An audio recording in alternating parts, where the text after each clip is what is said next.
How to discover your hidden talent when you don't know what you were born to do.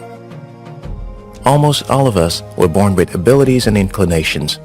Some people are more drawn to music than others, while some are better at football than others. But it's possible that environment or culture may have prevented you from discovering your abilities and inclinations. For example, if Lionel Messi had been raised by parents in an environment where he never got the chance to play football as a kid, he probably wouldn't have discovered his passion and aptitude for football. What if instead of football, Messi was exposed to music growing up? Or what if Michael Jordan was exposed to rap music instead of basketball? Would they have achieved the level of success they had in these alternative fields? If you've never been to a sea, for example, you have no idea whether you have an aptitude for sailing. So, isn't it possible that the reason you may not have discovered the domain where you perform at your best is because you haven't had an encounter with that domain? Think about Malcolm. Malcolm got involved in illegal street hustling, dealing on drugs and pimping. He was later arrested and sentenced to 10 years in prison. It was while in jail that he discovered books and fell in love with reading, debating, and oratory. His transformation in prison gave birth to Malcolm X, the renowned African-American social activist you've probably read about. Maybe he would never have realized that he had the potential for public discourse and social justice if he hadn't gone to jail. He might have ended up bitter about the racist society he grew up in and never really done anything positive about it. So, what does this tell us about how to discover your hidden potential? In this video, you will learn practical ways to discover your domain of excellence. You will also learn how not to go about finding your passion. Before we get to it, be sure to subscribe to After School TV for more insightful videos like this. The antagonist. NASA contacted two scientists to develop highly specialized tests that will help them effectively measure the creative potential of NASA's rocket scientists and engineers. The test turned out to be very successful for this purpose, but the scientists were left with a few questions. Where does creativity come from? Are some people born with it? Or is it learned? Or does it come from our experiences? The scientists then gave the test to 1,600 children between the ages of 4 and 5. What they found shocked them. This is a test that looks at the ability to come up with new, different, and innovative ideas to problems. What percentage of those children do you think fell in the genius category of imagination? A whole 98%. Here's where it gets more interesting. The scientists were so astonished that they decided to test the children again 5 years later when they were 10 years old. The result? Only 30% of these children now fell in the genius category of imagination. When the kids were tested again at 15 years, the figure had dropped to 12%. 12%. What about us adults? How many of us are still in contact with our creative genius after years of schooling? Sadly, only 2% of the population of grown-ups retain their creative abilities. Isn't it sad? These results have actually been replicated more than 1 million times, and the shocking implication, as revealed by the scientists, is that the school system, our education, robs us of creative talents. As kids, we were natural innovators and had powerful imaginations. Even with the little knowledge we gathered about the world, we were able to create our own world of limitless possibilities. Although some of the imaginations were unrealistic, like dreaming to fly like a Superman, our imagination had a component of our talents and abilities locked inside of it. Then, one after the other, parents, teachers, schools, and strangers began to strip us of our uniqueness. Holding on to our dreams soon became classified as weird. We listened to the grown-ups around us because we thought they know better. Then we grew into adults, having no clue what we're doing here. Unless you're like Cristiano Ronaldo, who discovered their passion at a young age, most young people are clueless about where and how they fit into the world. The society had robbed you of your creative talent.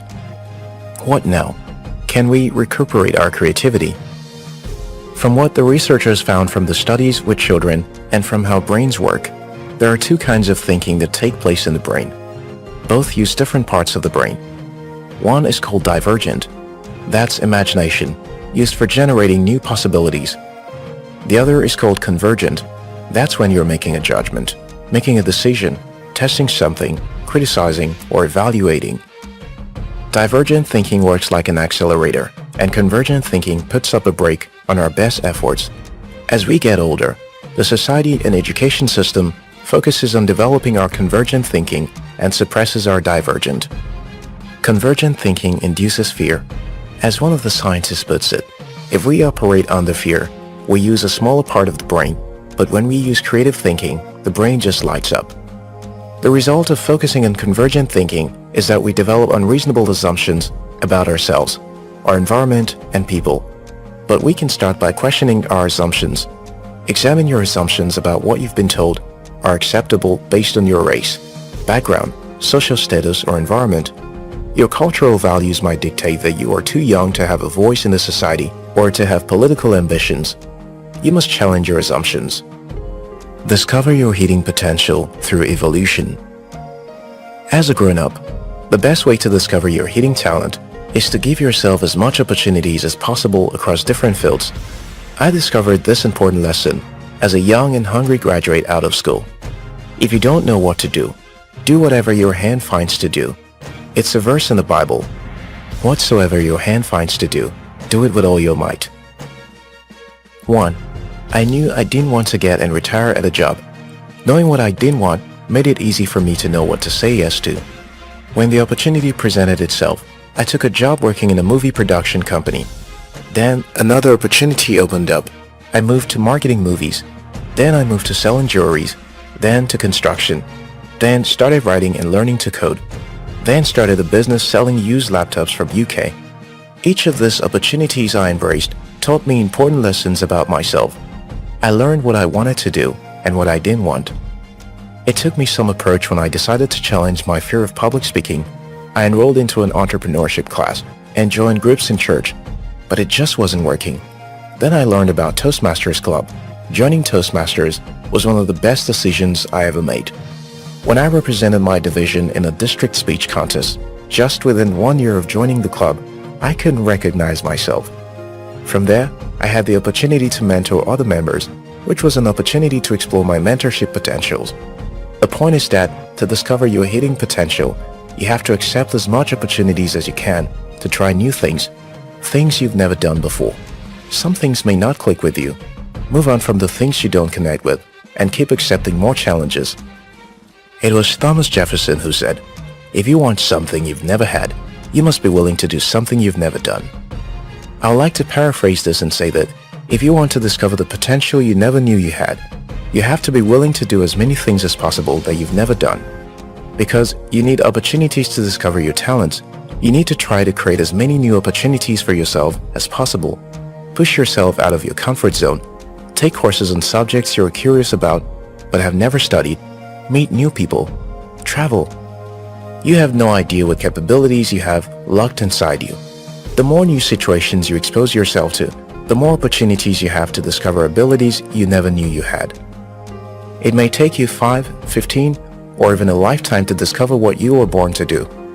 It doesn't matter, because the path toward discovering what you are here to do is part of the journey. The important thing is that you are on that path. You have inborn abilities you may not know about, so give yourself opportunities to discover them. If you found this video helpful, like and share it with someone. If you're yet to subscribe to After School TV, now's a good time to hit the subscribe button.